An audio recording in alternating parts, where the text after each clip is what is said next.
Hindi naman halatang ang saya-saya ko sa video na yan, di ba? Saan ka ba naman kasi nakakita na ang isang biyahe ng train ay parang arkilado mo?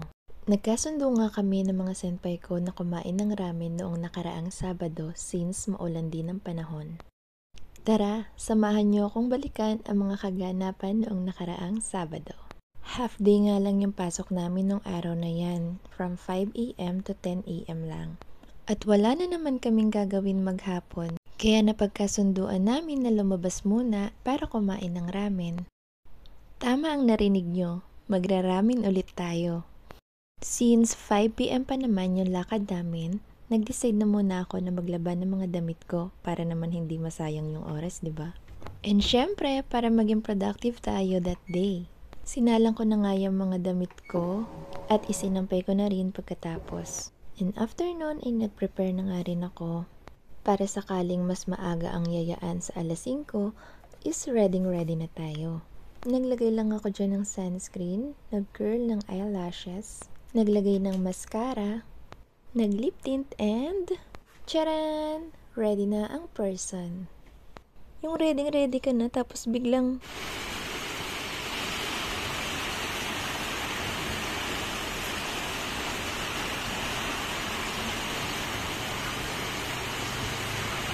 oo, tama. Bumuhos ang malakas na ulan. Akala ko nga ay makakansel na ang lakad namin. Pero makalipas lang ang ilang minuto ay tumila na rin ang ulan. Alam mo yung langit? Parang nagbuhos lang siya ng sama ng loob. Tapos biglang wala na. Char! Nagbike na nga kami papuntang train station. And after makarating sa train station ay sumakay na kami ng Densha. Nga pala, isa daw sa mga famous at masarap na pagkain dito sa Fukuoka is yung ramen. At yung pupuntahan namin na ramenan sa Amagi ay ang ramenan na recommended ng mga senpai ko. Makalipas ng ilang minuto ay nakarating na kami sa Amagi Station, which is yung last station ng train. At simula sa Amagi Station ay naglakad kami ng ilang minuto para makapunta sa ramenan na pupuntahan namin. Medyo umaambon pa nga dyan, kaya buti na lang nagdala ng payong yung mga senpai ko. Napilitan pa yan. Alang-alang sa akin. Ayaw ko sanang sumama eh. Maulan. Kaso kinonsensya nila senpai kasi kaya ako. At makalipas nga ang ilang minutong paglalakad, ay nakarating na kami sa aming destinasyon. Dito kami kakain ng ramen sa Hayashiya. Hindi ko alam kung paano bigkasin or yung tamang pronunciation. Basta yun yung spelling. Bago kami pumasok sa loob ay bumili na kami ng drinks namin dito sa Jidohan Baiki or vending machine. Dahil tubig lang ang meron sa loob. Mountain Dew nga yung pinili namin na drinks dyan para makapag-burp kami after namin kumain ng ramen. 150 yen lang naman yung halaga ng drinks na yan, kaya ginrab na namin.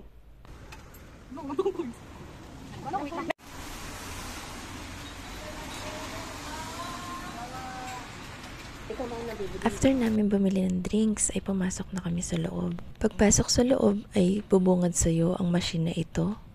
At dito ka pipili ng gusto mong orderin na pagkain at the same time dito ka rin magbabayad.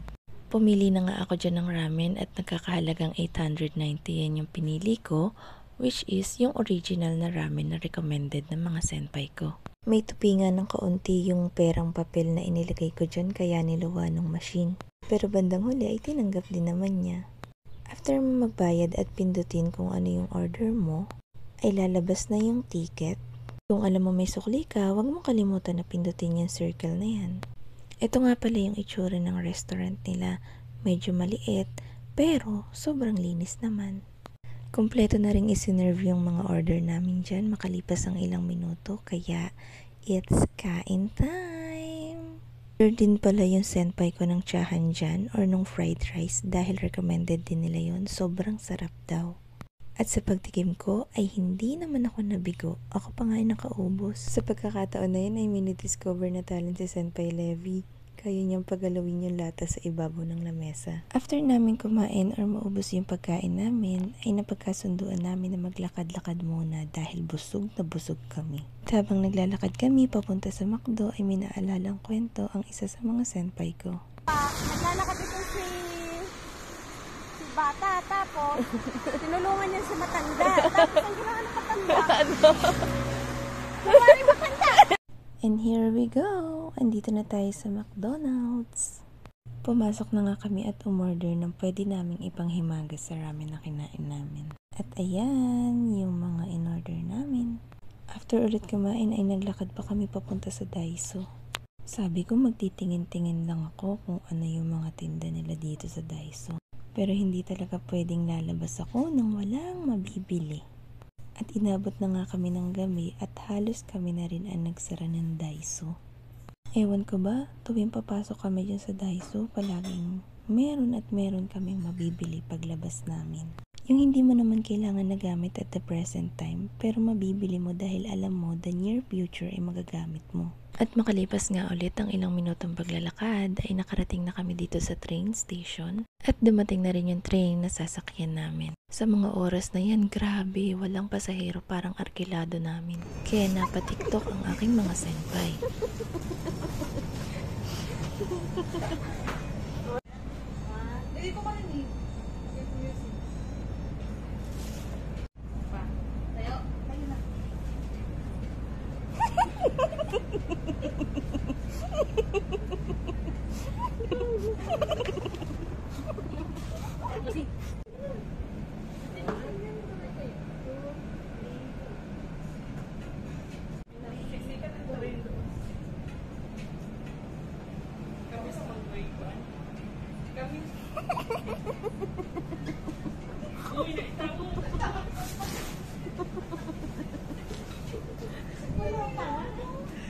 Makalipas ang ilang minutong pagsakay sa tren ay bumaba na kami dito sa station namin, which is ang Oki Station. From Oki Station ay nagbike pa kami pauwi sa apato namin. And here we go, andito na kami sa aming apato. Yun lang, matane!